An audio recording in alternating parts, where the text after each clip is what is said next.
हिवाळ्यामध्ये आपण अनेक पौष्टिक पदार्थ हे तयार करून खात असतो. वेगवेगळ्या प्रकारचे लाडूसुद्धा बनवत असतो.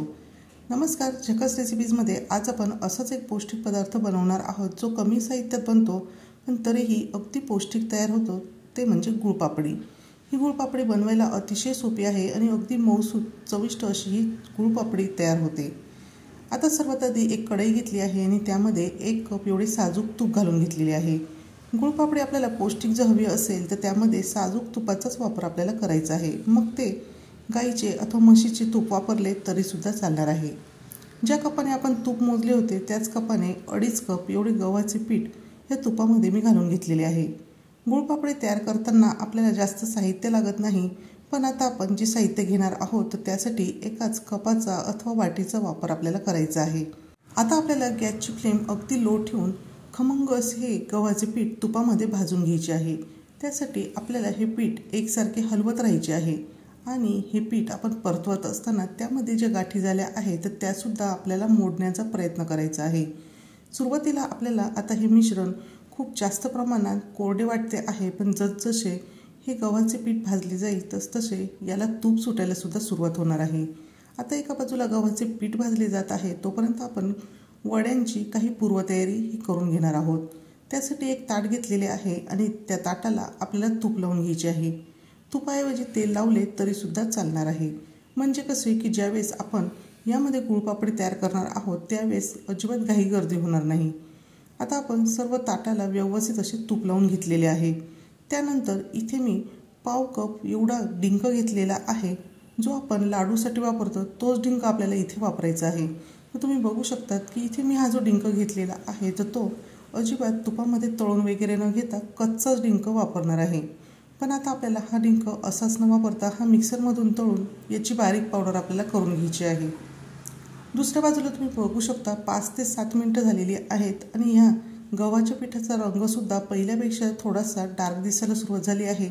म्हणजेच या पिठाचा रंग बदलायला सुरुवात झालेली आहे.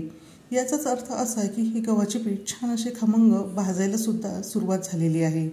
अजून आपण काही मिनटं हे पीठ एकसारखे हलवत राहणार आहोत आणि खमंग असे भाजून घेणार आहोत.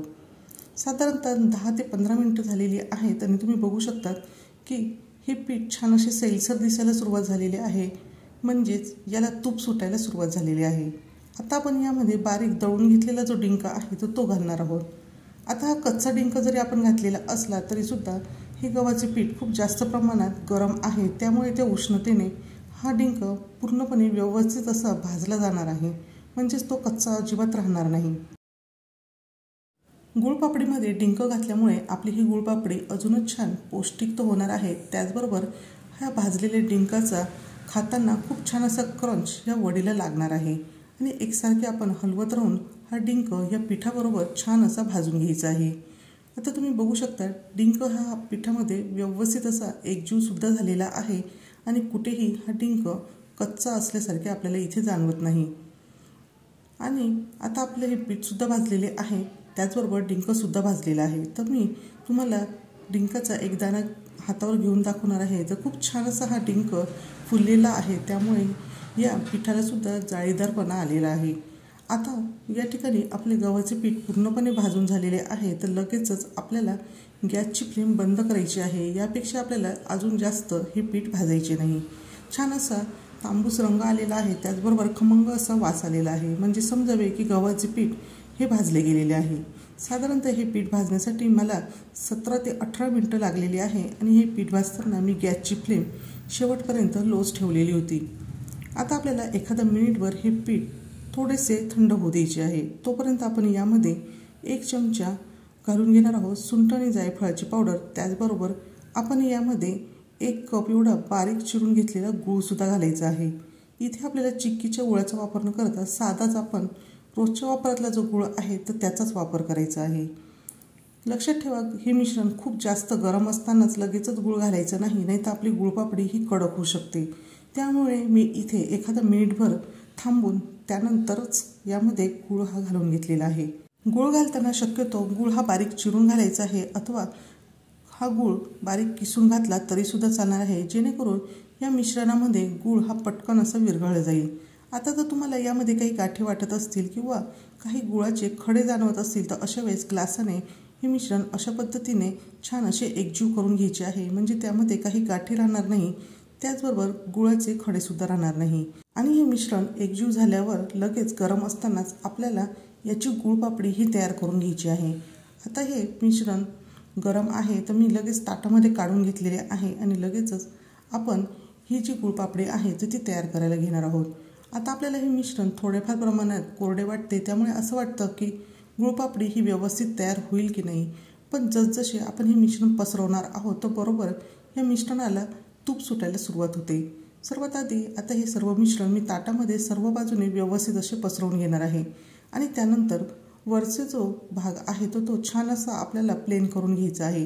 त्यासाठी मी इथे ग्लासाचा वापर करणार आहे, त्याऐवजी तुम्ही उचटण्याचा वापर करू शकता अथवा तुम्ही स्पॅच्युलाचा वापर केला तरी सुद्धा चालणार आहे। आणि अशा पद्धतीने ग्लासाच्या साहाय्याने मी वरची जी बाजू आहे तर ती पूर्णपणे प्लेन करून घेणार आहे आणि छान असे हे मिश्रण सर्व बाजूने व्यवस्थित असे पसरवून सुद्धा घेणार आहे।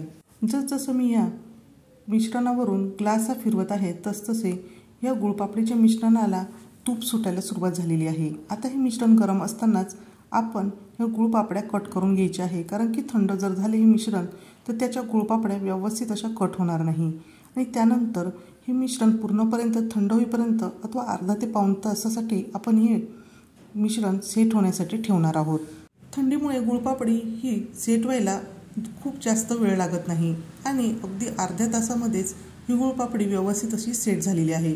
त्यातलीच एक गुळपापडी मी तुम्हाला इथे काढून दाखवत आहे। अगदी सुंदर अशी गुळपापडी तयार झाली आहे, त्याचबरोबर ती मऊसूत झाली आहे, अगदी तुम्ही तोंडात घालताच ती विरघळेल।